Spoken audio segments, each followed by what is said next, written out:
What's going on, Zonies? Welcome back from the break. Pastor Jonathan here, and this is Miss Alex. We've got Zone Post here. Boys and girls, we want to hear from you. We want you to text us. We want you to tag us. We want you to take it to the mailbox. And this month in the Zone, we've got all sorts of texts from you about gratitude, about being thankful. So I just want to say, thanks for your thankfulness. Thank you. And let's take a look at some of these texts. Yes, this first one is from Reagan, 4th grade, and she says, I am thankful for my friends, and she's drawn them out for us, Abby, Veda, and me. Oh, we got one from Emmanuel, 4th grade, my friends and family, and I'm thankful for myself.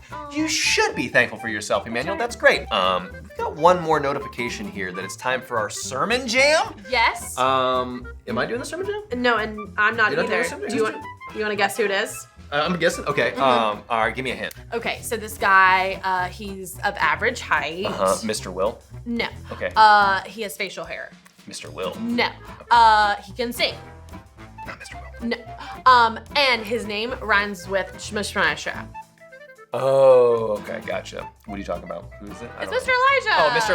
Mr. Elijah. It makes so much sense. I cannot wait to see what Mr. Elijah says about filling it up and spilling it out. Let's take a look. Welcome, boys and girls, to another sermon jam, where we're showing you how to fill it up and spill it out.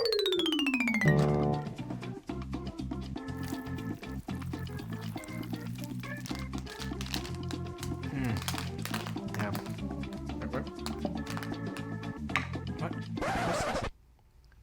What's this? What in the world? Oh, I almost forgot. The Bible table verse. Come on, let's read it together, as loud as we can. Let us come into his presence with thanksgiving. Let us make a joyful noise to him with songs of praise. I love that verse, and it reminds me that we're not called to keep our worship quiet or to ourselves, but we're to respond to God our Father, really respond to his power and his love with joy and gratitude, with open hands, with an open mouth, with an open heart, and with an open life. And I have a few ways to help us do that even better. What's that sound? No. Oh no. Nope, not today. Not today. Nope. Oh. I guess we're good. Leo! Oh my gosh! I heard you needed help, sire. Indeed, it is I, Leonardo Longwind. I heard you needed my help, but it looks like you're not that happy to see me. Well, you got that right, bud. I know who you are, Minstrel for Hire. You just announce everything. And I know what you've done, or at least what you're going to do. You're just gonna interrupt with your flutes and with your voice and with your blah. No, thank you. So my reputation precedes me. Huzzah, huzzah, huzzah, huzzah, huzzah, huzzah, huzzah, huzzah, huzzah. You're here to stay, aren't you? Oh yes, that's right. Oh, I am here to stay. Oh yes, all right. Yes, I am here to stay. Should I let him stay, boys and girls? All right, Leo. All right, you can stay, but I'm watching you. Well, that's the point, sire. Anyways, like our Bible table verse says, when we worship, we approach and respond to God with thankfulness. Let's think back to what Pastor Jonathan and Miss Alex have already said about what's on the inside of our jars. First, we remember what God has done. Then, we bring it to God. And right now, we're gonna see how to open it up and share with God what's on the inside. And that has to do with our posture. Nope, that's a poster. Oh. A roster. Haha. Parfait. Posture has to do with what's on the outside, our outward appearance directly connected to what's on the inside.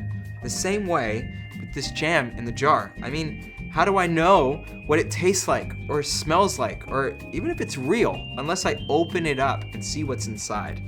I mean, it can be rotten or a jam-scented candle.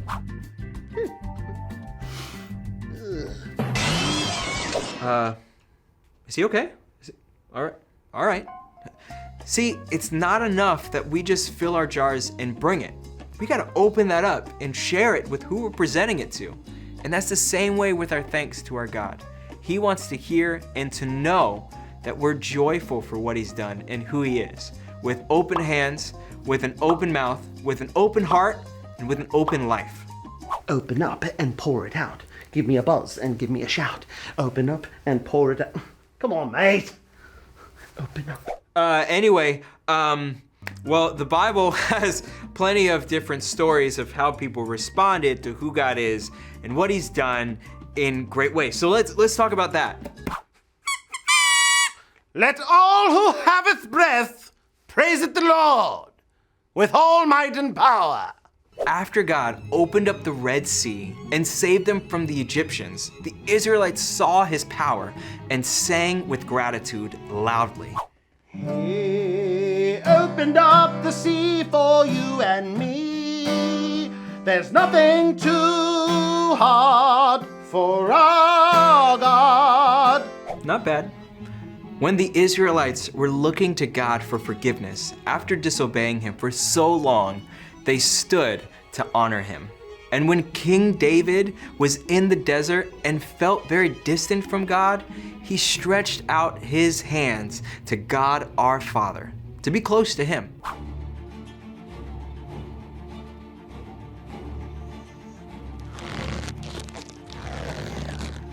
All right, that's pretty impressive.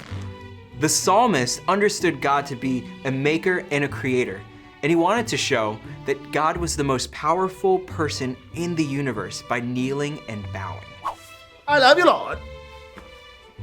Thank you for saving me, Lord. I kneel before thee. Wow, Leo, it's pretty great to see you do. So we have all these examples of people with open hands, with an open mouth, with an open heart, and with an open life. When we recognize and remember who God is as a father, as a creator, as a redeemer, as a deliverer, and what he's done and what he's going to do, as somebody who has forgiven us, who has given us his only son, and has created this world for us to live in, our natural response, there's no way that it's not gonna bubble to the surface and overflow. Fill it up and spill it out. Fill it up and spill it out. Yes, Leo, yes! When we worship, we take what's on the inside, what we know about who God is and what he's done, and we bring it to the outside with open hands, with an open mouth, with an open heart, and with an open life. What's on the inside comes on the outside, and that reminds me of our big idea. Come on, Leo, let's do it together on the count of 3. 1, 2, 3. Fill it up and spill it out. You know what, Leo? You did help me. You're gonna be a great minstrel. Ha! Finally, you've come to your senses. Toodaloo. Well, there you have it. Great job, Mr. Elijah. Thank you so much for teaching us about worship. And thank you to Leonardo Longwind. You know, That guy is so great. Hey, you get the great job song. Great job, great job, great job. Wow. Thank you, thank you. So good. Are you ready to do our big idea? Not on the jars, right? Fine, we can do it normal. Boys and girls, stand up on your feet. Up on your feet, because we are doing the big idea nice and loud. Let me hear you in the back. On the count of 3. 1, 2, 3. Fill it up and spill it out. Man, it would have been bad if we spilled these jars, because I got so much more teaching to do of how to play. So why don't we get back to lessons, and we'll work on just being better at this. Go ahead. Great.